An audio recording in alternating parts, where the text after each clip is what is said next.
여의도 정치권의 생생한 모습을 전해드리는 여의도 막전 막후 시간입니다. 국회를 출입하고 있는 정치부 정영빈 기자가 스튜디오에 나와 있습니다. 이번 주 첫 소식으로 어떤 뉴스를 준비하셨습니까? 네, 먼저 내년 총선에서 선출할 국회의원 수는 몇 명으로 정해봤습니다. 오늘 정치권에서는 국회의원 정수 확대 문제가 뜨거운 감자로 떠올랐습니다. 네.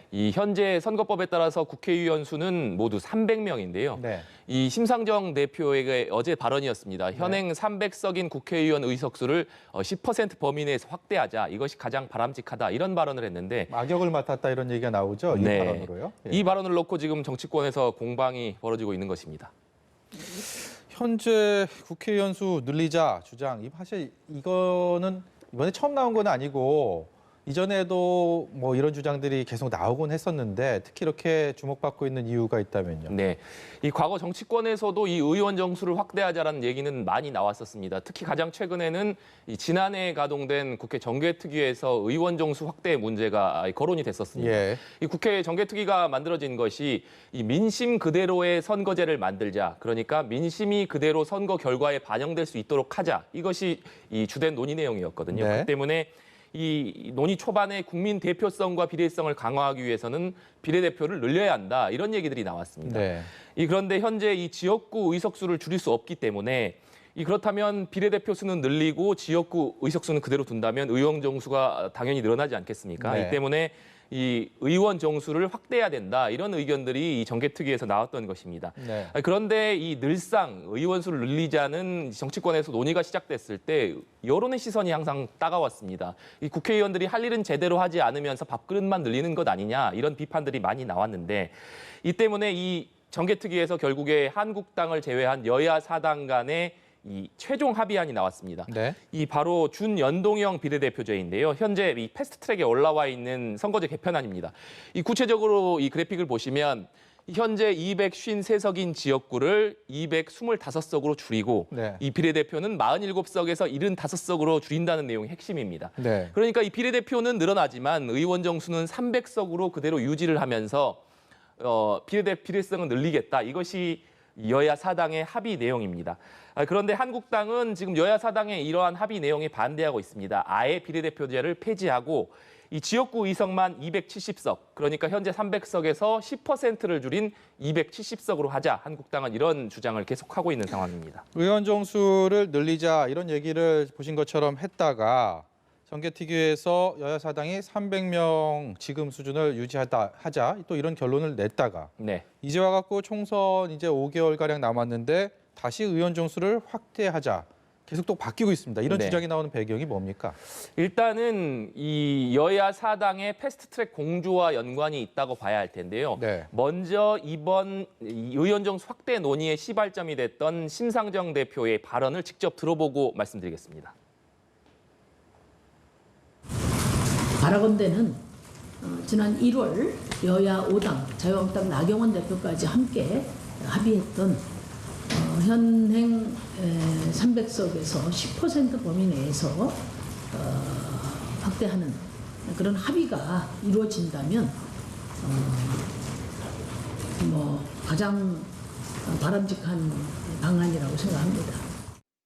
그러니까 심상정 대표의 말은 이렇습니다. 지난 1월에 나경원 원내대표까지 참여한 가운데 여야 5당이 이 의원 정수를 확대하자, 이런 내용의 합의안을 만들었다는 것입니다. 네. 그러니까 당시에 의원 정수 확대 합의했으니까 이 한국당까지 같이 해서 의원 수를 늘리자, 이런 주장인데 다만 아까도 말씀드렸다시피 의원 정수가 늘어나는 것에 대한 여론의 시선이 따갑지 않습니까? 그렇기 네. 때문에 이 의원 수는 330명으로 늘리더라도 이 세비는 낮춰서 이 300명 수준의 세비에서 큰 변동이 없도록 하자. 이것이 바로 심 대표의 주장입니다. 그거는 뭐 여론의 따가운 시선을 조금 벗어나 보자. 거기에 네. 대해서 뭐 그런 차원의 아이디어 같은데 어쨌든 한국당이 여기에 대해서 강하게 반발을 하고 있습니다. 네. 이런 주장에 한국당이 이렇게 발목을 잡고 있는 이 이유에 대해서는 어떤 것들을 들고 있습니까? 네.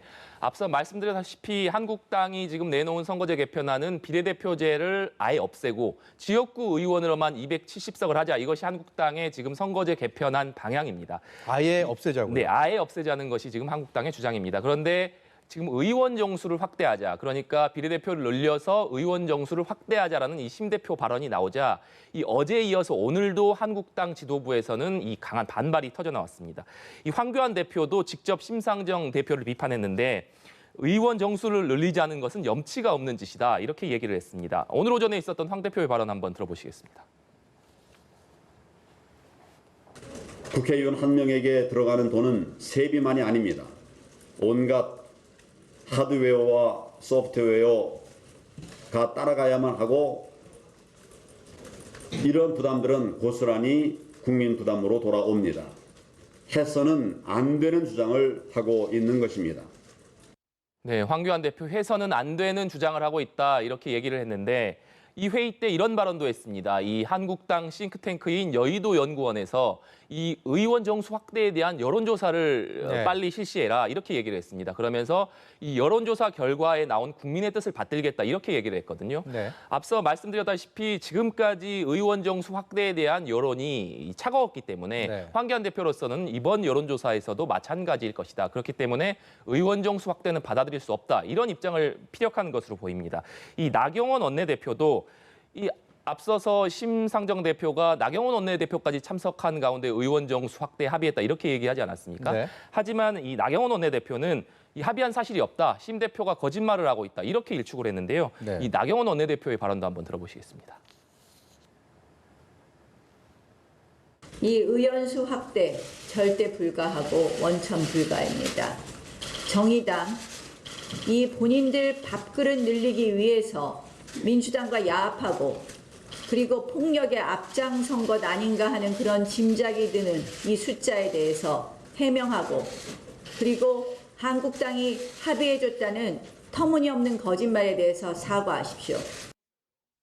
네, 민주당 입장에서는 지금 뭐 한국당의 반발이 이처럼 거세기 때문에 사실상 합의가 어렵다 이런 판단을 뭐 한다면 결국은 다른 야당과의 어떤 그 협의가 상당히 중요한 더 그런 과제로 떠오를 텐데 네. 이게 뭐 패스트트랙 공조 관련해서도 무관치 않다 이런 얘기들이 나오고 있어요. 네, 이 결국에 의원 정수 확대라는 얘기가 나온 배경은 여야 사당의 패스트트랙 공조에 있습니다. 그러니까 민주당으로서는 이 조국 장관이 사퇴한 이후에 이 검찰 개혁이라는 성과물을 만들어내야 되는 상황인데, 네. 그래서 지난주에 민주당이 공수처법을 우선 처리하겠다, 이 본회의에 우선 공수처법을 올려서 이 표결을 하겠다 이런 입장을 밝히지 않았습니까? 네. 하지만 이 나머지 야당, 그러니까 한국당을 제외한 나머지 야당들은 이 민주당의 이런 방침에 반기를 들고 나섰습니다. 그러니까 여야 사당이 애시당초 지난 4월에 패스트트랙 합의를 할 당시에 이 사법제 개편안과 선거제 개편안 두 가지를 모두 패스트트랙에 올리기로 합의를 했었는데 네. 이 당시 여야 사당 원내대표가 이런 합의를 했습니다. 이 사법제도 개편안보다는 선거제 개편안을 먼저 표결 처리를 하고 그 이후에 공수처법 등 검찰개혁안을 처리하겠다 이런 합의를 한 상황입니다. 그런데 민주당이 공수처법을 우선 처리하겠다라고 밝히니까 이 나머지 야당들은 선거제 개편안도 중요한 상황인데 이 공수처법을 먼저 처리하자는 민주당 요구는 받아들일 수 없다. 이렇게 얘기를 하면서 합의 정신을 지켜라. 이렇게 주장을 하면서 지난 23일에는 공동 기자회견을 하기도 했습니다. 예. 이 공동 기자회견 내용도 한번 직접 들어보시겠습니다. 선거제 선처리 그거 쐐기를 박는 자리입니다. 절대 순서 바꿀 수 없습니다. 약속을 헌신짝처럼 버리는 정치 때문에 오늘의 정치가 땅바닥에 떨어졌습니다. 번연이 선거제 선처리를 약속한 문건이 있는데 이걸 모르쇠 하고 엉뚱한 소리 하는 것은 이 여당이 책임 있는 집권 세력으로서 과연 자격이 있는가 그런 의문을 낳게 합니다. 예, 들으셨듯이 지금 군소 야당들이 민주당의 공수처 우선 처리 방침에 이 반발을 하고 있는 상황이기 때문에 예. 이 민주당은 결국 이 공수처법 그리고 선거제 개편안 이 패키지로 같이 처리하기로 이런 방침을 세운 것으로 전해졌습니다. 하지만 관건은 다른 야당들을 그렇다면 어떻게 설득할 것이냐 이것이 남아 있는데요. 이 상황 변화가 있기 때문에 그렇습니다. 지난 4월에 여야 간 패스트트랙 합의를 할 당시에는 여야 사당이 이 아까 말씀드렸던 연동형 비례대표제를 포함한 선거제 개편안에 합의를 한 상황인데 네. 지금은 좀 상황이 달라져서요. 이 평화당과 이 대한신당에서 이 반대 목소리가 나오고 있는 상황입니다. 그 이유를 살펴보면 이 아까 말씀드렸다시피 지역구 의석이 줄어들게 되는데 이 시뮬레이션을 돌려보니까 호남 지역구 의석이 많이 줄어드는 것으로 나타났습니다. 이 평화당이나 대한신당 같은 경우에는 호남을 기반으로 하고 있지 않습니까? 지역 기반이 굉장히 강한 네. 당 정당이죠. 네. 그렇기 때문에 이 의석 수 자체가 줄어들 수 있는 평화당과 대한신당이 이 반대를 하고 있는 상황이기 때문에 여당으로서는 이 선거제 개편안을 본회의에서 처리하려면 과반 이상의 찬성이 필요한데 벌써 평화당과 대한신당이 반대한다면 해법이 필요하지 않겠습니까? 그 때문에 이 당초 합의한 대로 비례성은 늘리되 이 지역구 축소는 최소화하기 위한 방안이 뭐냐? 그것을 민주당이 풀 수 있는 해법이 과연 무엇이냐? 이런 고민 속에서 제안된 것이 얘기되고 있는 것이 바로 의원 정수 확대인 셈입니다. 손학규 대표 역시 이 오늘 아침에 의원 정수 확대 이 공방이 지속되니까 이 세비를 동결시킨다면 이 의원 정수를 확대하는 게 바람직하다 이런 이 입장을 밝혔는데요. 손 대표의 발언도 한번 들어보시겠습니다. 많은 여론들이 의원 수가 너무 많이 늘어나는 것은 좋지 않다는 여론이 있어서 그걸 감안하더라도 30석 정도는 늘리고 대신 여기에 추가적으로 들어가는 예산은 결코 더 이상 늘리지 않겠다. 의원 세비도 줄이고 보좌관 수도 줄이고. 네, 들으셨지만 지금 손학규 대표도 계속해서 강조하는 것이 이 의원 수를 늘리더라도 들어가는 비용은 높아지지 않도록 하겠다. 이 부분을 강조하고 있지 않습니까? 아무래도 이 의원 수 확대에 대한 여론의 이 반응을 감안하지 않을 수 없기 때문인데요. 이 민주당이 이 때문에 이 한국당의 반발을 무릅쓰고서라도 의원 정수 확대 카드를 과연 꺼낼 것이냐 이 부분은 조금 의문이 남는 상황입니다. 이 앞서 보셨듯이 계속해서 이 여론의 반응을 신경 쓰지 않을 수 없는 민주당 입장에서는 이 과거 의원 정수 확대 논의가 나올 때마다 여론 반대 때문에 흐지부지됐다 이런 상황을 염두하지 않을 수 없거든요. 이 때문에 민주당은 현재로서는 정수를 확대할 생각이 없다. 당론은 300명 정원이 당론이다. 이런 입장을 공식적으로는 유지하고 있는 상황입니다. 한국당을 제외한 야당은 의원 수가 늘어난다면 그 혜택을 각 해당 정당에서 조금씩이라도 좀 받을 수 있을 것이기 때문에 그런 기대감 때문에 의원 수를 늘리는 데는 소극적인 그런 표현들을 하고 있지만 또 이제 국민의 말씀하신 것처럼 따가운 시선, 눈초리 이런 것들 때문에 섣불리 또 나서지는 못하는 그런 모양새입니다. 그러니까 민주당 입장에서는 이들의 마음을 사로잡으면서 당의 최고 현안인 공수처법 패스트트랙안을 또 표결 처리하기 위해서 통과를 시키기 위해서는 결국 쉽게 말해서 같은 편으로 끌어들여야 되는데 이런 상황에서 본회의가 내일 자동 부의가 될 가능성도 있다 이런 관측들이 나오고 있네요. 네, 그렇습니다. 지금 이 공수처법을 포함해서 이 패스트트랙에 지정된 사법제도 개혁안 언제 본회의에 부의될 것이냐 이것을 놓고 지금 여야 간의 입장 차이가 확연히 다른 상황입니다. 민주당은 지난 4월 29일에 사법개혁안이 이 패스트트랙에 지정됐기 때문에 이 180일, 그러니까 패스트트랙이 지정되고 나서 180일이 지나면 본회의에 자동으로 부의가 되거든요. 그러니까 이 내일부터는 공수처법을 포함한 검찰개혁안이 본회의에 자동으로 부의될 수 있다 이런 입장입니다. 하지만 이 한국당은 이 법안이 법사위의 체계 작구 심사를 거치지 않았기 때문에 이 체계 작구 기간이 법사위에서 통상 90일로 규정이 돼 있거든요. 그러니까 이 내일 부의되는 것은 법에 맞지 않는다. 90일이 더 지난 이후에 본회의에 부의되는 것이 맞다. 이렇게 얘기를 하고 있습니다. 오늘 이 때문에 이 같은 입장차를 조율하기 위해서 여야 3당 간 원내대표 회동이 있었는데요. 이 결론적으로 이 자리에서도 아무런 이 결론은 내지 못했습니다. 이 회동 이후에 이인영, 나경원 원내대표의 발언을 한번 들어보시겠습니다. 검찰 개혁과 관련해서 법사위 숙려 기간이 저는 오늘로써 종료되고 내일부터는 상정하실 수 있다. 본회의에 부의하실 수 있다. 이런 말씀을 드렸고 저희는 내일 부의하는 것은 불법 부의임을 명확하게 말씀드렸습니다. 아시다시피 공수처법은 당초부터 법사위 법안이 아닙니다. 따라서 체계작구 심사 기간을 반드시 주어야 되고 그러신 것처럼 여야 간 입장차가 팽팽한 상황이기 때문에 이 관건은 문희상 국회의장의 선택입니다. 이 이인영 원내대표, 나경원 원내대표의 발언을 들으셨겠지만 이 문희상 국회의장에게 두 원내대표가 내일 부의가 되는 것이다. 아니다. 법사위 심사 기간이 더 포함돼야 된다. 이렇게 얘기를 한 것을 알 수가 있거든요. 문 의장은 일단 신중하게 판단하겠다는 입장이지만 이 내일 부의할 가능성은 높은 것으로 좀 전해지고 있습니다. 예.